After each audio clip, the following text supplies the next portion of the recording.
Hello and welcome to Pod Street. I'm Laurie Steed, the Professional Development Manager for Writing WA, and today we're talking with Amanda Niehaus. Amanda Niehaus is a biologist and award-winning writer living in Meanjin, Brisbane, Australia. Most recently, she's the author of the acclaimed novel The Breeding Season, a story of love, loss, and resilience based on the reproductive biology of northern quolls. Amanda weaves scientific ideas, facts, and the lives of scientists into her creative writing. Why? Because fiction, memoir, and personal essays show us what science means in our everyday lives. On that note, she's the co-founder and editor-in-chief of Science Right Now, a free online magazine dedicated to creative writing and art inspired by science. Amanda, welcome to Pod Street. Thanks, Laurie. Okay, so Amanda, your debut novel, The Breeding Season, that was inspired by a short story called Breeding Season, which won the BU Prize. That's correct, in 2017. Did you know when you were writing that story that it had the scope to become a novel? And if so, what was the timeline and the stages you took from that point on? Yeah, absolutely. I had no idea at that stage that I even had a novel in me. I had started doing creative writing in around 2014, taking online classes and workshops. And at that stage, the short story Breeding Season was the longest thing I'd ever written. I think it's around 4,000 words. And it was inconceivable to me at each stage of increasing my writing duration, the length of my writing, that I could write any longer than that. So the short story itself felt massive, but by the time I'd finished writing it, I was thinking to myself, there's more to this character than is captured in this shorter amount of words. And also, I felt that the story of her husband needed to be part of it too. He's referred to in the short story, but, the whole way through, having our daughter and going through cancer treatment and all of the things that my husband and I have been through together, obviously, his experience was woven into my experience and vice versa. And so I wanted to capture that, and that needed a novel. So I, sometime around 2017, 2018, I thought, okay, I have to start trying to write this novel. And it helped that I got a Varuna residency around that time. And so I went off to Varuna and I cranked out, a pretty decent number of words on it while I was there. But one of the most important things that happened to me was one of the nights that I was there, we had decided to do readings. And so I read a bit from my short story because the novel at that stage wasn't ready for, public viewing in any form. And so I did a reading from the short story, and one of the women there was like, well, my best friend just happens to be a literary agent, and I think she would, I know. And she's like, and I think she would love your work. You should get in touch with her. And so I did. And that was how I got my amazing agent, Gabby Nair, and who, was like, send me the book when it's done. And I did. And she took it and sold it. And then it came out in 2019. Yeah, so. Wow. That's amazing. And so when you're working on a project like that, especially when you've got a literary agent on board too, like, was your commitment first and foremost to creating, a literary novel that executes on that level? Was it about the reproduction of the science behind that as underpinning it in the case in art, or was it a combination of those two factors? Yeah, it was absolutely a combination. I actually came to writing the story and the novel because I'd been doing some research. I was still plugging along on the scientific research career path at that stage. And you'd completed your PhD at that point, or you were still doing it? Yeah. And I'd come back to do my first kind of postdoctoral research position. And it was studying northern quolls and antechinus's and how they invest so much into their reproduction that they don't live for very long. Mm. And it was like it got me thinking, doing that research got me thinking so much about the trade-offs that I was making in my own life between, because honestly, you cannot have it all. Like No. the time that you spend in a day with your work is not time that you're spending with your family and vice versa, no matter how you try to divide it. And so it really made me think about how I wanted to spend my energy, how my character might want to spend her energy, and the kind of conflicting demands that we all feel Mm. around these different parts of our lives. And so I felt like the story for me was much more about kind of, how we budget our lives, what we want out of the time that we have. And I couldn't do that just in the research. I had to do that in a story. So it came from the science, but then it became about the characters and the questions Mm. behind And, it.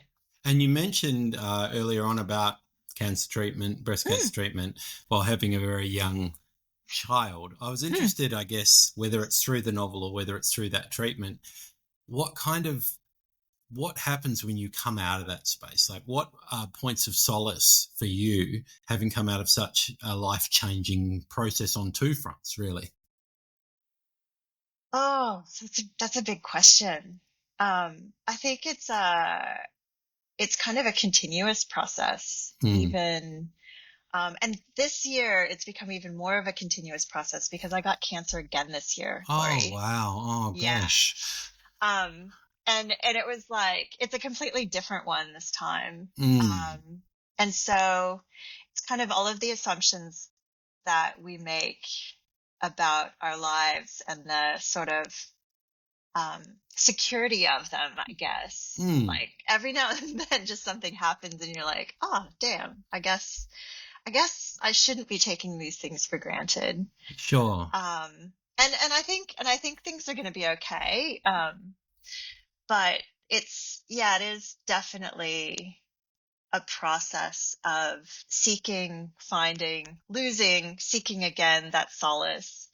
And for me, a lot of that does happen in the writing. Mm. So I have found myself writing, um, already about the new diagnosis and what it means, just Wow. to help That's me amazing. process Yeah. process. Well, that probably gets on to my next question, which was the Yeah. nature of writing and how, on one level, writing immerses us in certain things that might be quite challenging to look at. Mhm. Um, can you remember when you first went to writing? And I guess you've probably answered what keeps you writing, Mhm. but that was my question. What started you writing and what keeps you writing even today? Yeah, I think it's always about questions that I have for myself, about how I really feel about something. Um, it's funny because my husband is a great arguer, and he's one of those people who will just like take a position and defend it to the death, and then the next day he'll be like, actually I've been thinking, and maybe there is a good point that you're making. Whereas for me, it literally takes me a novel to figure out how I feel about something. And then even then there's, there's just so many different ways of looking at any given problem or any question. And I'm really curious about all of those different ways. And so that's what keeps me coming back to the writing, is that I always have questions to ask, and Mm. I'm always looking for new perspectives or angles to approach them through. And so, in terms of I guess, the psychology of writing, one of the things I'm interested about is in the breeding season, there's also this idea of immediate loss rippling into uncovering previous losses that we might have denied or dismissed. You probably know more than most about that. Given that you're the co-founder and chief editor of Science Right Now, that you've got a PhD in science, I guess I was just interested in the neurological or psychological processes. Like, is it a sensory based thing? Is it similar neural pathways? Or is it more a case of like the body knows the score?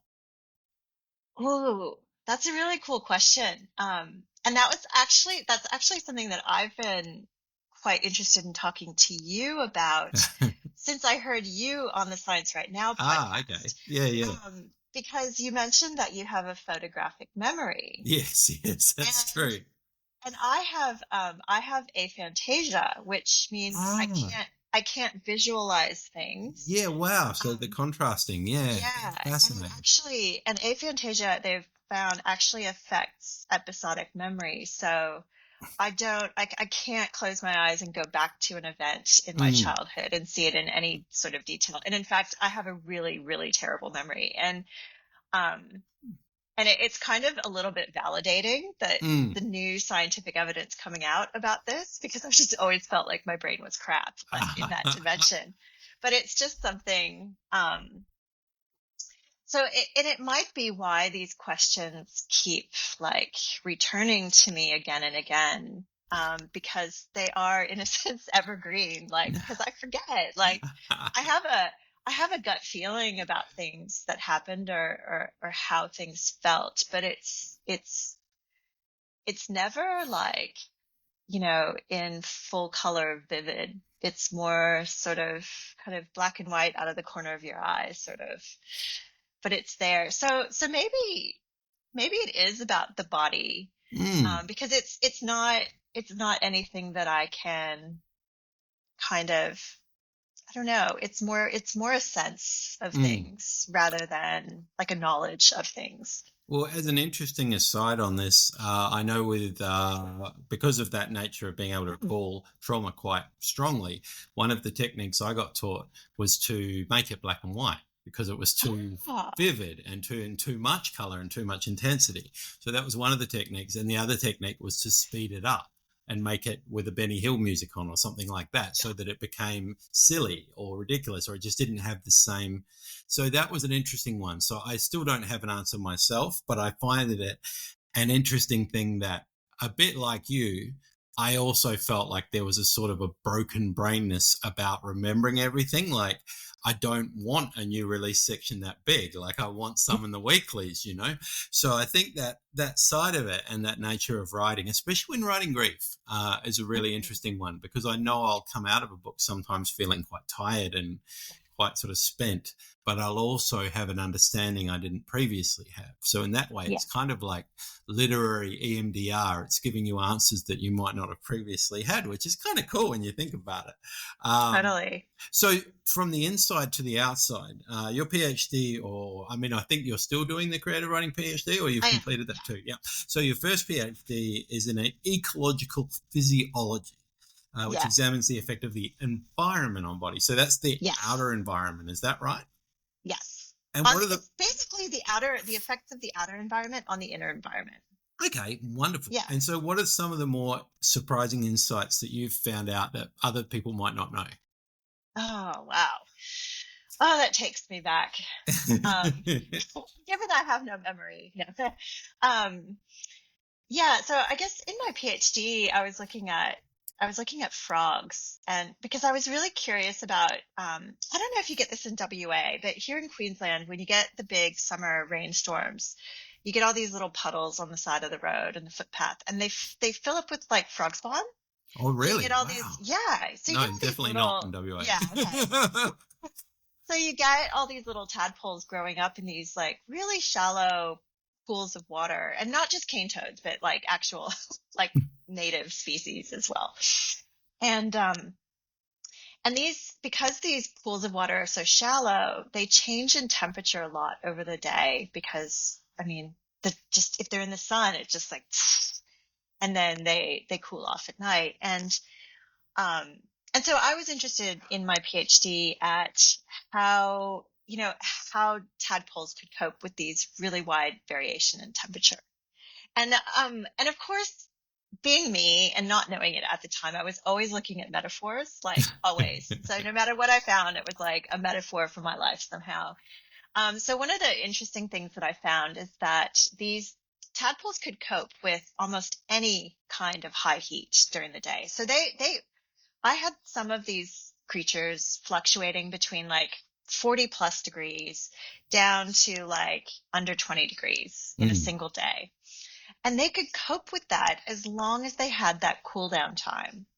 And that was because otherwise because frogs' bodies are the same temperature as their environment, it means that they're like everything in their bodies was ramped up really high when it was hot. And so they were producing lots of, like metabolic byproducts, right? That Mm, needed mm. to be cleared out of the system. Kind of like when you go for a run and the lactic acid builds up and you need to like stop running Yeah, for a little yeah. while so it dissipates. It's kind of that same sort of thing happening across the whole body.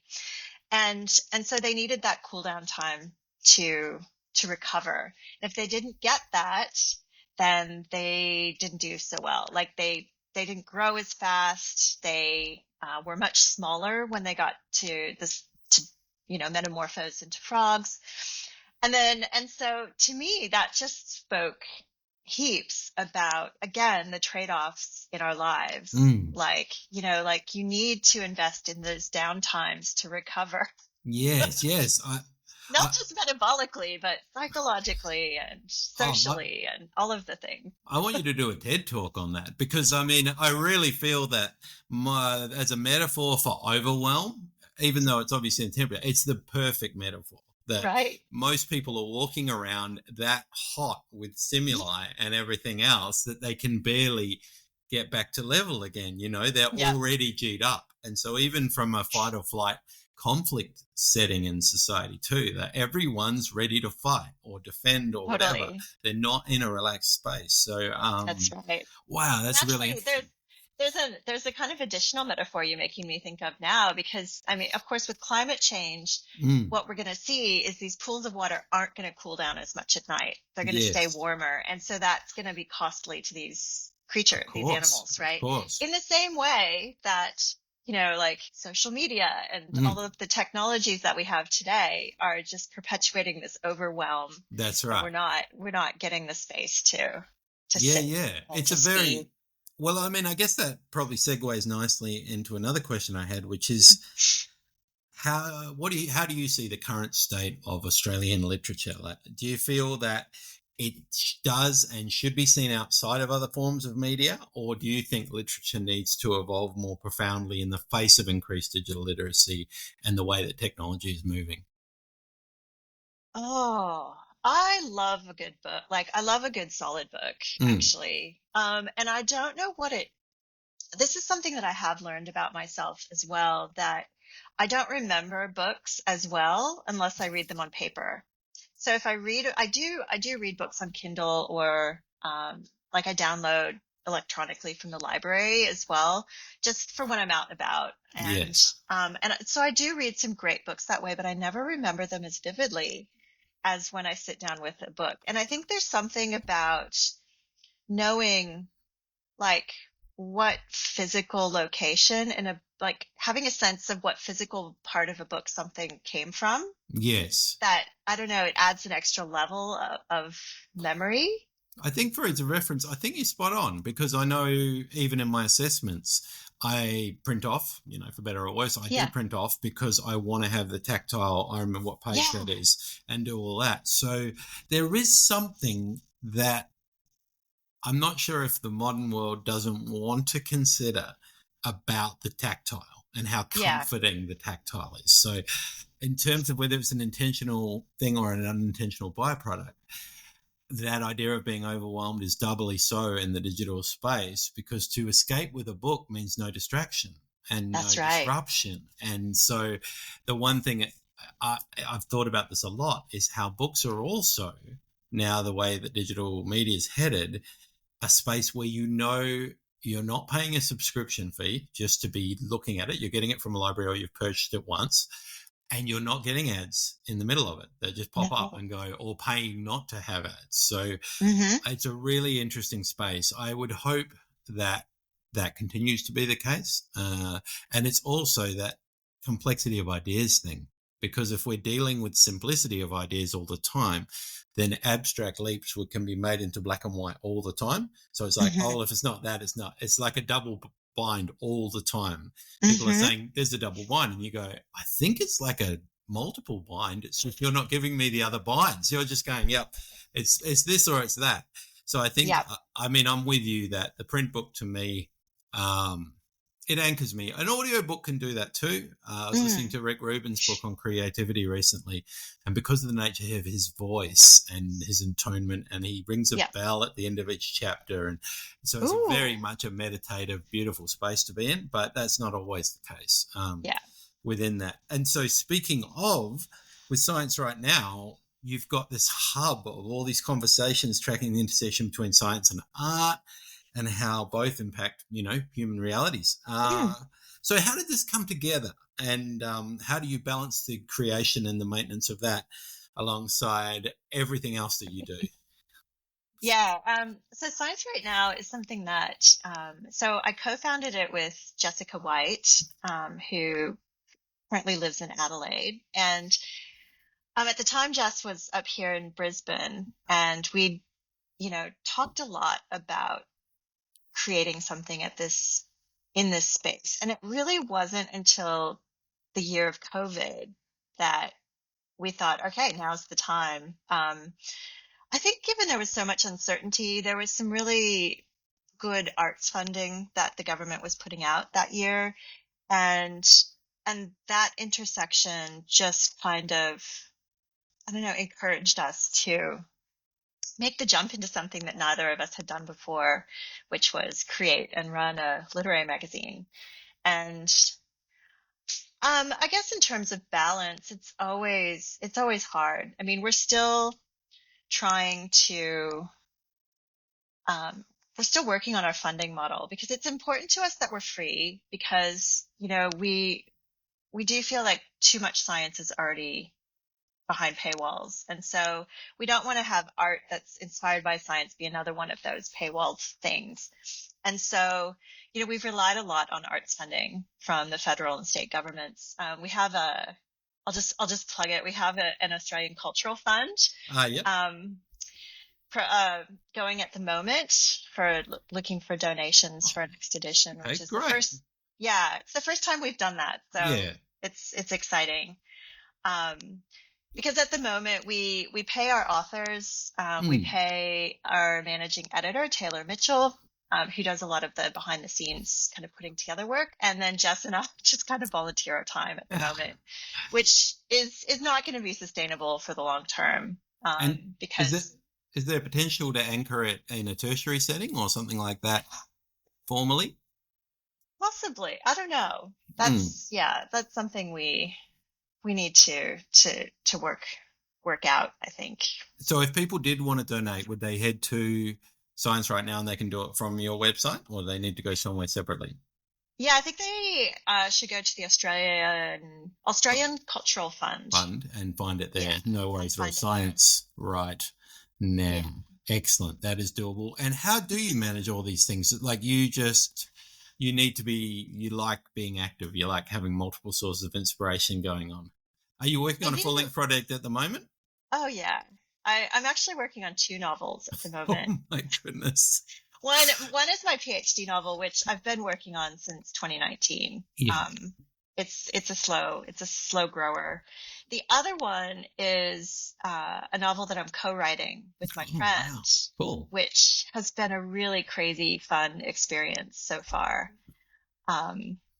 And I'll find out more about that in due course. Is that still a bit hush-hush? Yeah, that's all right. Nothing's hush-hush, but it's just... You're keeping the magic in that little incubator. I think that's fair. Keeping our magic, yeah. Nothing wrong with that. I mean, I know the imperatives of publication and people who pump out a book a year and things like that. It's just not my reality. And I don't know if it's certain types of books that gestate and other type of books that just come. But there's something for me about that process that it's a very it's not fiscally helpful, but creatively it's incredibly beneficial that it takes that time to let it nurture and develop. So I think I think so. That's the case. Yeah. I mean, that'd be the nature. You look at the people who are publishing pretty regularly, and it starts to feel like, oh, is this ever going to happen? But you're doing better than me. Most of the time when I see that, I go, I feel like there's like a bunch of blue Lego pieces, and I'm this unwieldy rainbow colored Lego piece that doesn't fit in the boxes, and they're like, why is that block here? Like, that block doesn't fit in any of the genres. What's he doing? So I guess compassion is important in all of that. And that actually struck me thinking about when we first met at Verona, and I was remembering that obviously I don't drink, and you had some non-alcoholic wine, and you said, "Oh, I'll give you a glass." And I thought, wow, that's an incredibly cool thing to do. Like, I don't know why. It was just like, I'm so used to being at events like that where I'm like, and it was just a really nice way to usher in. So I was really grateful for that, and I'm immensely grateful for this chance to talk with you now. Yeah, me too. It's been an honor. For those who want to follow Amanda Niehaus, you can head to her own personal website or to the Science Right Now podcast, or not podcast, the online magazine. And also you can track down The Breeding Season, which has pretty much rave reviews across the board. I'm sure there's many people chomping at the bit for the next Amanda Niehaus novel in due course. In the meantime, thank you so much for your time, Amanda, and we'll speak to you soon. Yeah, thanks, Laurie.